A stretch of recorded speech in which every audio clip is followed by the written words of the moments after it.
Hello student, welcome to my YouTube channel Kamal Ahmed Perfect Classes Biology. Today I start about the topic of DNA replication. DNA replication. बेटा इस topic को शुरू करने से पहले थोड़ी सी मैं बेसिक आइडिया दे दूं जो आप पढ़ चुके होंगे कि कोई भी लिविंग बीइंग कोई सी कैरेक्टर जेनेटिकल कैरेक्टर को होल्ड करता है, आप हो, हम हो या कोई लिविंग बीइंग हो, कोई प्लांट हो, तो जो भी जेनेटिकल कैरेक्टर होल्ड करता है वो अपने पेरेंटल गैमीट, पेरेंट्स के गैमीट में पाए जाने वाली डीएनए, पेरेंट्स के गैमीट चाहे वो स्पर्म हो चाहे ओवा हो, उस स्पर्म और ओवा में पाए जाने वाली जो डीएनए है, जो जेनेटिक मटेरियल है, वो जेनेटिक मटेरियल वो लेके आती है कैरेक्टर, एक तरीके से ब्लूप्रिंट, या हम ये कह दें होरोस्कोप, मतलब जन्मपत्री। आप जैसे दिखते हो, जो भी नेचर है, जो भी कैरेक्टर है, आपके पेरेंट्स के गैमीट में पाए जाने वाले डीएनए उसको होल्ड कराते हैं और वो आप तक पहुंच जाता है। तो एक तरीके से हम ये कह सकते हैं कि स्पर्म हो या ओवा हो, या कॉमनली हम ये कह दें कि दोनों गैमीट जो हैं वो डीएनए की ब्लूप्रिंट, आने वाले प्रोडक्ट की ब्लूप्रिंट लेके आती है, आने वाले प्रोडक्ट की ब्लूप्रिंट लेके आती है, होरोस्कोप या जन्मपत्री लेके आती है।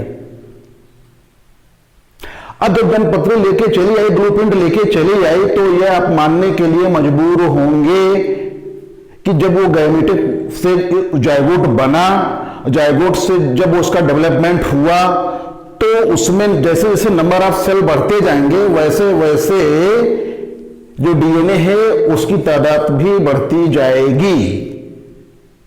Due to embryonic stage, embryonic stage में भ्रूणीय अवस्था में जैसे जैसे जायगोट का डेवलपमेंट होता जाएगा, मरोला स्टेज, ब्लास्टोला स्टेज, जो भी स्टेजेस हैं, वैसे वैसे उसमें डीएनए की नंबर बढ़ती जाएगी। तो अब डीएनए की नंबर बढ़ेगी मतलब उसमें क्या होगा, रेप्लिकेशन होगा। क्या होगा, द्विगुणन होगा, संख्या में वृद्धि होगी। ठीक है, अब आगे चलते हैं। इसको हम कॉमनली एक लाइन में कह देते हैं रेप्लिकेशन, यानी डीएनए से डीएनए का निर्माण, डीएनए से डीएनए का निर्माण, दैट इज कॉल्ड रेप्लिकेशन। अब अगर हम बात करें जो double helical model Watson and Crick ने दिया था, डीएनए का डबल हेलिकल मॉडल जो वाटसन एंड क्रिक ने दिया था, उसमें क्या था, दो स्ट्रैंड आपस में एक एक्सिस को केंद्र मानते हुए वो नीचे से ऊपर तक फैले होते थे, रस्सी के समान वो ट्विस्ट होते थे। देखते हैं थोड़ा, यही तो है बेटा।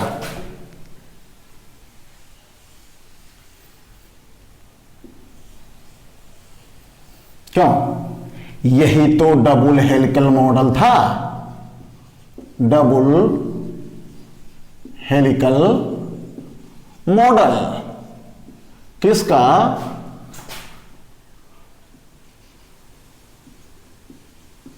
वाटसन एंड क्रिक का, वाटसन एंड क्रिक का। अब इसमें क्या होना है, रेप्लिकेशन, इस डीएनए से नए डीएनए का फॉर्मेशन होना है। और आप जानते हो कि इस दोनों हेलिक्स में यहां पे एडेनिन का संबंध डबल बॉन्ड थायमिन से होगा, यानी एडेनिन डबल बॉन्ड थायमिन से जुड़ेगी और गुआनिन साइटोसिन से जुड़ेगा। ये सब पिछले वीडियो में हम बात कर चुके हैं। अगर डीएनए के स्ट्रक्चर के बारे में आप देखोगे भी वीडियो को मेरे, तो उसमें सारी डिटेल्स है। अब इसके आगे इसको थोड़ा हम और प्रोसीड करते हैं इस टॉपिक को लेते हुए। तो यहां पर जी है तो सी हो जाएगा, ट्रिपल बॉन्ड, इस तरीके से। सवाल ये है यार कि इसमें आज की टॉपिक है, हमें इसको रेप्लिकेट कराना है, बढ़ाना है, डीएनए से डीएनए का निर्माण कराना है।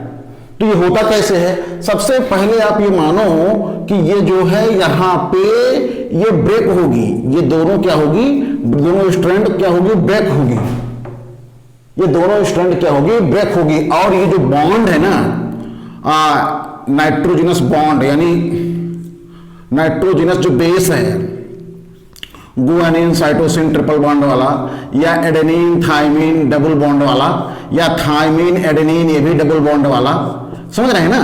तो ये नॉर्मल है डीएनए का डबल हेलिकल मॉडल। अब इसको रेप्लिकेट कराना है तो होगा क्या, सबसे पहले ध्यान रखेंगे ये थ्रेड जो है डीएनए की स्ट्रैंड है, ये ब्रेक होती है, ब्रेक होती है, ठीक। अब जब ब्रेक होती है तो ये मान लिया जाता है कि जब ब्रेक हुआ तो ये तो ओल्ड स्ट्रैंड हुई ना, मदर स्ट्रैंड जिसको हम क्या कहते हैं ओल्ड स्ट्रैंड, और ये भी ओल्ड स्ट्रैंड हुई। अब ये जब ब्रेक होगा, कैसे ब्रेक होगा अभी हम बात करेंगे। तो ये जो ओल्ड स्ट्रैंड है यहां पे ये ऐसे चली आएगी। अब सवाल ये है कि इस ओल्ड स्ट्रैंड से एक नई स्ट्रैंड आकर के जुड़नी है, यानी अगर ओल्ड स्ट्रैंड के बीच में जो न्यूक्लियोटाइड है इसको हम ब्रेक कर दें तो ये दोनों स्ट्रैंड आपस में दूर चले जाते हैं। और इस टॉपिक को दूर चले जाते हैं तो ये दोनों जो ओल्ड स्ट्रैंड हैं फिर से अपने कॉम्प्लीमेंट्री नए स्ट्रैंड को डेवलप करा लेते हैं। मतलब ये कि अगर इस जो न्यूक्लियोटाइड बेस पेयर है इसको ब्रेक कर दिया जाए, ब्रेक कैसे करते हैं अभी हम देखते हैं। उसमें दो एंजाइम होते हैं बेटा, एक टोपोआइसोमेरेज फर्स्ट, टोपोआइसोमेरेज सेकंड, अभी हम बात करेंगे। तो अब जब ये ब्रेक हो गया तो जो दोनों ओल्ड स्ट्रैंड फैल गए, ये करते क्या है, ये नए स्ट्रैंड को, न्यू स्ट्रैंड को डेवलप करा लेते। इसीलिए इसको डीएनए को हम बोलते हैं सेमी कंजर्वेटिव। क्या बोलते हैं? Semi conservative DNA replication. और उसका सेमी कंजर्वेटिव मतलब वो अर्ध संरक्षित होती है। अगर हम ब्रेक भी करा दिया, उसकी एक ओल्ड स्ट्रैंड है तो वो फिर से न्यू स्ट्रैंड को डेवलप करा लेती है। और इस पर एक्सपेरिमेंट किया, ये कैसे प्रूव किया? मेसेल्सन एंड स्टॉल का एक्सपेरिमेंट, अभी हम बात करेंगे। मेसेल्सन एंड स्टॉल का एक्सपेरिमेंट से ये प्रूव हुआ कि डीएनए जो है वो सेमी कंजर्वेटिव होती है। 1958 का एक्सपेरिमेंट है, दो साइंटिस्ट थे, मेसेल्सन एंड स्टॉल। तो अभी हम बात करेंगे बेटा। अब इस टॉपिक में हम देखेंगे कि अगर इसको हम ब्रेक कर दें, किसको? न्यूक्लियोटाइड बेस पेयर को, तो दोनों स्ट्रैंड जो है दूर दूर हो जाते हैं। और अब जो दूर होगा इसको हम एक ओल्ड स्ट्रैंड कहेंगे, ठीक है। और यहां भी एक ओल्ड स्ट्रैंड है, यहां भी क्या है? एक ओल्ड स्ट्रैंड है। अब सवाल यह है कि टूटता कैसे है यार? ध्यान रखेंगे, पहली चीज टोपो आइसोमेरेज फर्स्ट। क्या? टोपो आइसोमेरेज फर्स्ट एंजाइम है। ये क्या है? एंजाइम है। ये करता क्या है? इस स्ट्रैंड पे जो डीएनए की स्ट्रैंड है यहां पे, ये इसके फॉस्फेट से जुड़ती है। H3PO4 था ना यहां पे, आप डीएनए के स्ट्रक्चर में देखे होंगे H3PO4 था। तो ये टोपोआइसोमेरेज किससे जुड़ता है? PO4 से। ध्यान देंगे, सुनिए, टोपोआइसोमेरेज फर्स्ट जो है ये जुड़ जाता है किससे? Phosphate group. किसके फॉस्फेट से? डीएनए में पाए जाने वाले फॉस्फेट से जुड़ जाता है। और जैसे ही फॉस्फेट से जुड़ा तैसे कटिंग चालू कर देता है, चूहों के समान वो कतरना शुरू कर देता है, ठीक। अब जब कतरना शुरू किया, अब बंद कब होगा? जब ये फॉस्फेट से अलग हो जाएगा। कौन फॉस्फेट से अलग हो जाएगा? Topoisomerase first.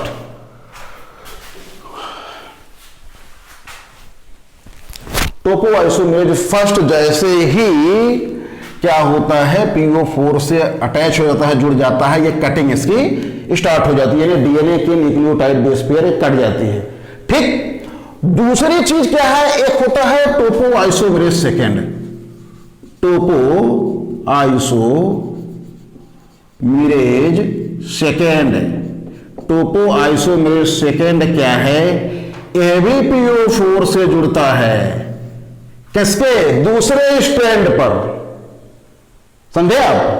यानी ये टोपोआइसोमेरेज फर्स्ट पहले स्ट्रैंड को PO4 से जोड़ करके उसको कटिंग करता है, और टोपोआइसोमेरेज सेकंड जो है ये क्या काम करता है, दूसरे स्टैंड पे भी कटिंग शुरू कर देता है, इसलिए इसको हम टोपोआइसोमेरेज सेकंड कहते हैं। फास्फेट से जुड़ कर कटिंग बंद कब होती है, जैसे ही वो टोपोआइसोमेरेज PO4 से यानी फॉस्फेट से अलग हो जाता है तो कटिंग बंद हो जाती है। ठीक है, आगे चलिए। अब जब कट करके अलग हो गया, यहां पे देख रहे हैं ये कट गया, अब मान लेते हैं यहां पे ATGC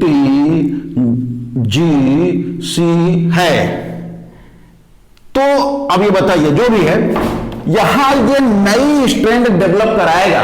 ये इसकी क्वालिटी होती है कि एक स्ट्रैंड जो ओल्ड है बेटा, ये ओल्ड स्ट्रैंड क्या काम करता है कि नई स्ट्रैंड को डेवलप कराएगा, और कौन से उसका कॉम्प्लीमेंट्री होनी चाहिए। देखिए यहां पे ये ऐसे जुड़ेगा तो ये कौन से ए है तो यहां टी होना चाहिए, नई स्ट्रैंड आएगी तो टी होना चाहिए। क्या होगा, टी होगा, यहां क्या होगा, टी होगा, और यहां टी है तो यहां क्या होगा, ए होगा, डबल बॉन्ड। ठीक, यहां जी है तो यहां क्या होगा, सी होगा, ट्रिपल बॉन्ड। यहां सी है तो यहां जी होगा, ट्रिपल बॉन्ड। ठीक, इस तरीके से ऐसे यहां भी देख लेते हैं। अगर ये जी है तो यहां जो स्ट्रैंड बनेगी इस तरीके से सी, ये सी होगा, ट्रिपल बॉन्ड, और यहां अगर ए है तो ये क्या बनेगी, डबल बॉन्ड टी। यहां अगर टी है तो डबल बॉन्ड क्या बनेगी, ए। इसको हम इस तरीके से देखते हैं।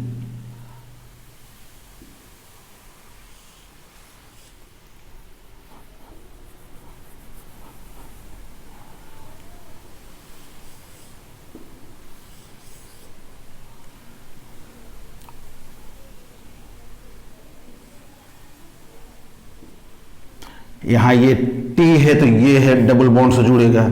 अगर यहां फिर जी लगी है, बार बार ये बदलना पड़ता है मार्कर, यहां सी जुड़ जाएगी, ट्रिपल बॉन्ड। अगर यहां सी है तो यहां जी हो जाएगा। ठीक है, अगर यहां फिर ए है तो डबल बॉन्ड टी हो जाएगा। कहने का मतलब ये क्या बना, ये न्यू स्ट्रैंड बनी। क्या बनी, न्यू स्ट्रैंड बनी, किसकी, डीएनए की।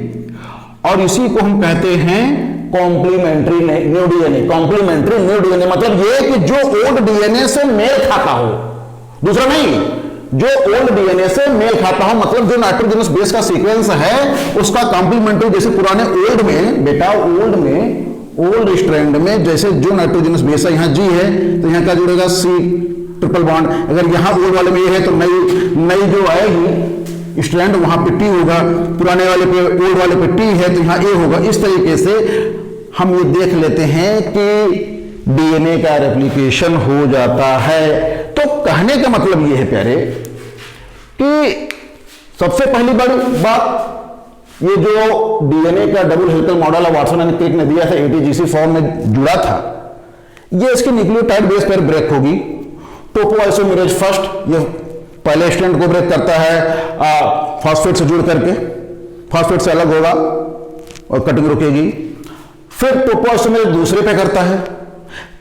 अब इनको क्या कहते हैं, चूंकि ये कटिंग करते हैं, ये प्यारे क्या करते हैं, कटिंग करते हैं दोनों।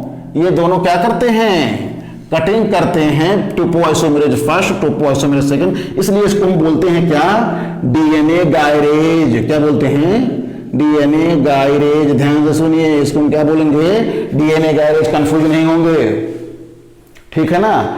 और टॉपिक आएगी decoiling and recoiling of DNA molecule, वो अगली वीडियो में मिलेंगे हम लोग। Decoiling and recoiling of super coil, decoiling and recoiling of super coil. तो उसमें तमाम सारे एंजाइम रेप्लिकेशन वर्जन है, और जिसमें वो डीएनए की डबल हेलिक्स जो है वो फट जाती है, फॉर्क बनते हैं, जिसमें ओकाजाकी फ्रेगमेंट और leading fragment, lagging fragment, lagging fragment आपके एनसीईआरटी में दिया हुआ है। बहरहाल ये बीएससी थर्ड ईयर वगैरह की सिलेबस में भी है, तो वो चीज हम बाद के वीडियो में देखेंगे। बाद की वीडियो में हम देखेंगे। यहां पे इतना जानिए कि अगर डीएनए की डबल हेलिकल है तो ये अगर इसकी रेप्लिकेशन होनी है तो रेप्लिकेशन का मतलब होगा डीएनए से नए डीएनए, पुराने डीएनए से नए डीएनए का फॉर्मेशन। तो जैसे जैसे जाइगोट डेवलप होगा, उसकी मॉड्यूलर स्टेज, ब्लास्टुलर स्टेज डेवलप होगी, वैसे वैसे उसकी रेप्लिकेशन स्वाभाविक है।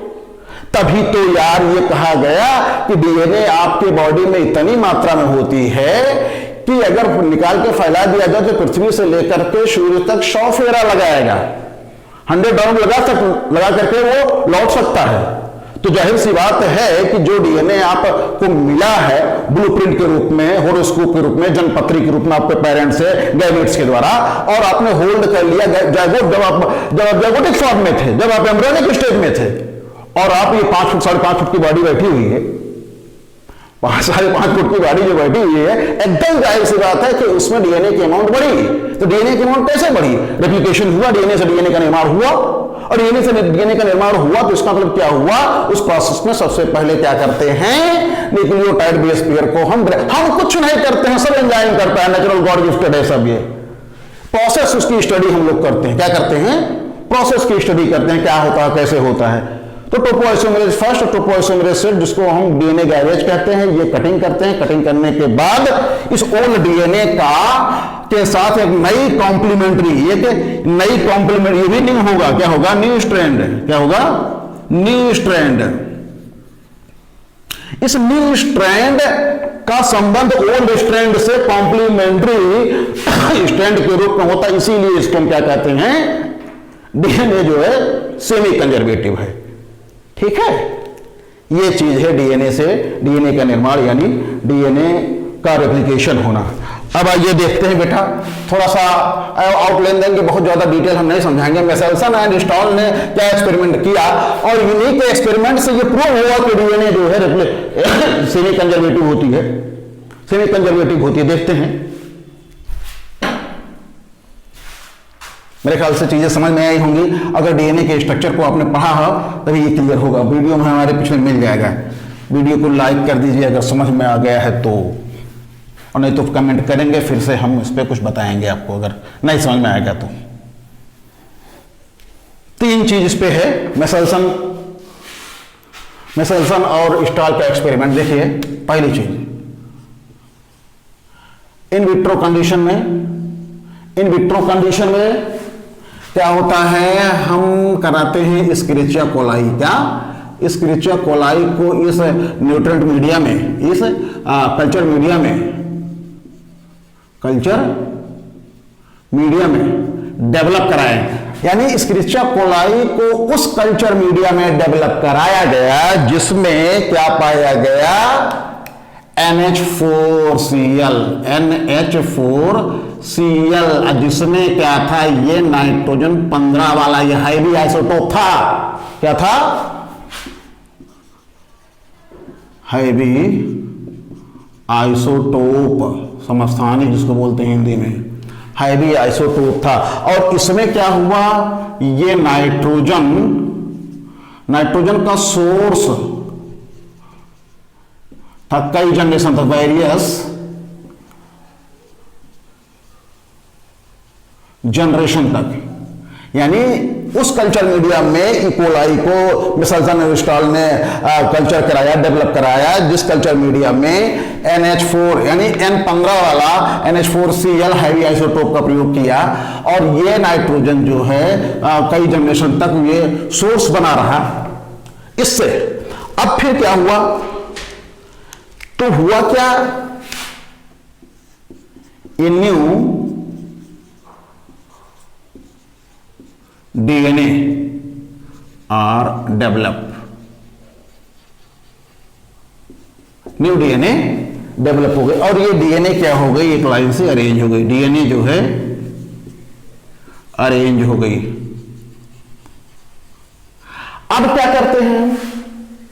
NaCl, देखिए उन्होंने क्या किया? NaCl के अगर हम डेंसिटी, हमने वो साइंटिस्ट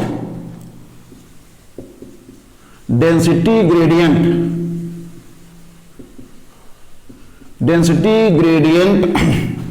सेंट्रीफ्यूगेशन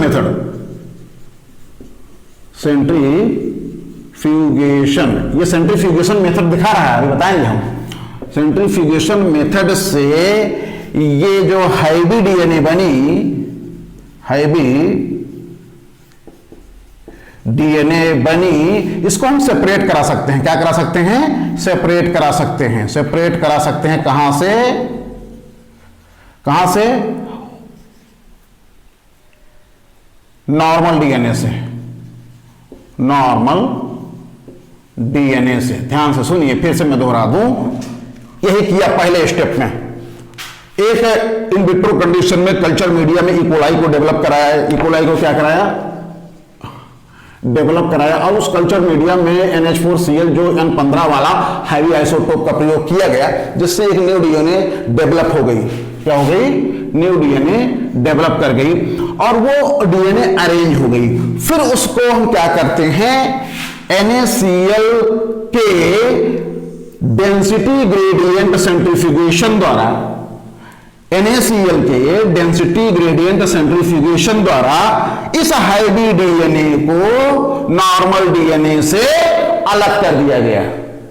इस NaCl के डेंसिटी ग्रेडियंट सेंट्रीफ्यूगेशन से इस बने हुए हाइब्रिड डीएनए को नॉर्मल डीएनए से अलग कर दिया। पहली पॉइंट। दूसरी पॉइंट में क्या कहा? अब इस इकोलाई को ऐसे कल्चर मीडिया में डाला जहां पे NH4Cl यानी N14 वाला नॉर्मल N का प्रयोग किया गया।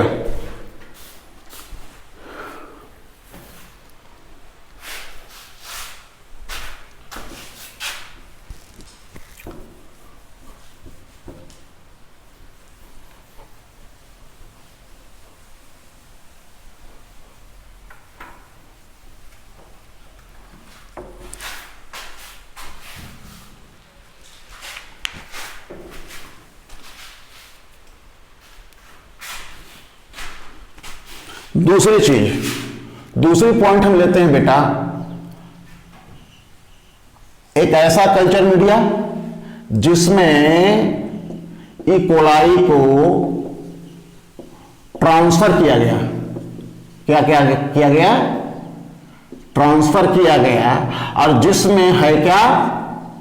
NH4Cl तो था, लेकिन वो N14 वाला था। N14 वाला था, समझे आप? अब इसको डेफिनेट इंटरवल में, क्या?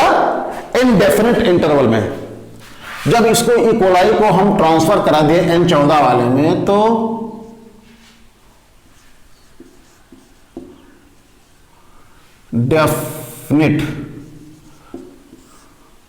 डेफिनेट इंटरवल में क्या कराया गया? मल्टीप्लाई कराया गया, मल्टीप्लीकेशन कराया गया। दूसरी स्टेप की बात मैं कर रहा हूं। इकोलाई को ट्रांसफर किया गया किस कल्चर मीडिया में? उस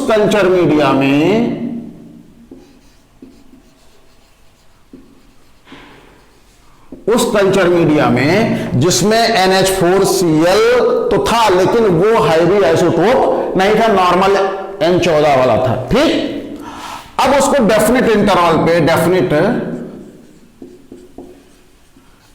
पे क्या कराया गया? मल्टीप्लिकेशन कराया गया। तो पाया क्या गया? ये पाया गया बेटा, क्या पाया गया इसमें? वो डबल हेलिकल मॉडल ही बना रहा है, डबल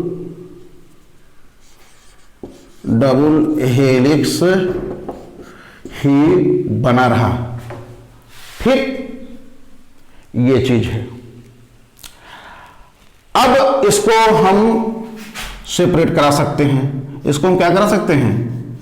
सेपरेट करा सकते हैं किसमें? सीजियम क्लोराइड के एक्सट्रैक्शन से मतलब ये डीएनए का जो निष्कर्षण कराया जाता है, डीएनए के निष्कर्षण कराने में जो सीजियम क्लोराइड का प्रयोग किया गया, उसमें हम इसको हम सेपरेट करा सकते हैं। फिर तीसरी चीज इन्होंने क्या कहा? अब मिटाएं हम।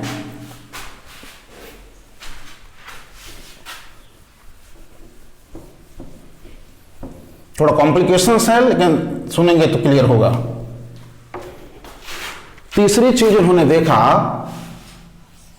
तीसरी चीज बेटा देखा इन्होंने, क्या देखा कि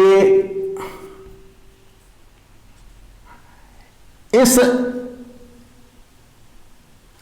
15N NH4Cl को ट्रांसफर किया गया किसमें, 15N से 15N NH4Cl से ये 14NH4Cl में कब तक, 1 जनरेशन तक, 1 जनरेशन तक, मतलब 15NH4Cl को से 14NH4Cl तक, मतलब ये कि इसको ट्रांसफर करके इसमें लाया गया था इकोलाई को केवल 1 जनरेशन तक, केवल 1 जनरेशन तक। तो उसको क्या क्या हुआ, ये सेपरेट हुआ कैसे, वो 20 मिनट बाद, आफ्टर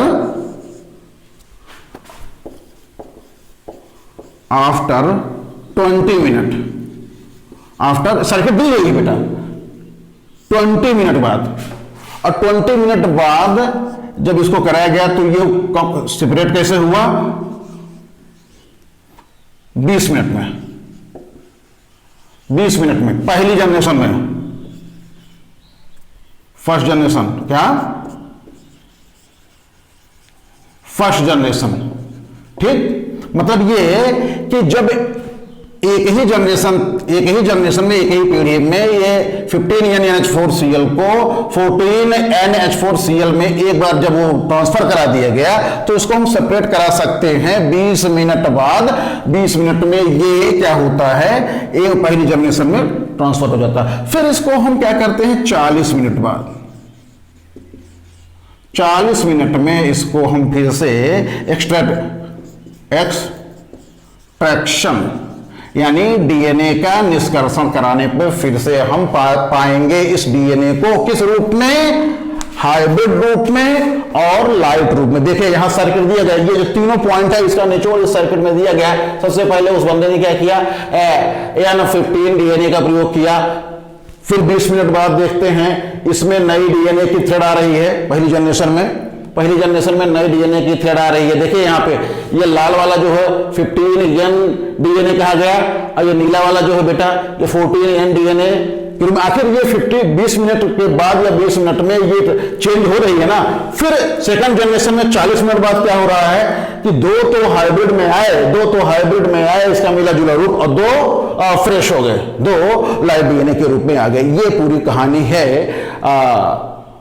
मेसेल्सन एंड स्टाल के एक्सपेरिमेंट। इस एक्सपेरिमेंट के बाद इनके 1958 में जो मेसेल्सन ने इस एक्सपेरिमेंट को किया तब प्रूव हुआ कि डीएनए जो है सेमी कंजर्वेटिव होती है।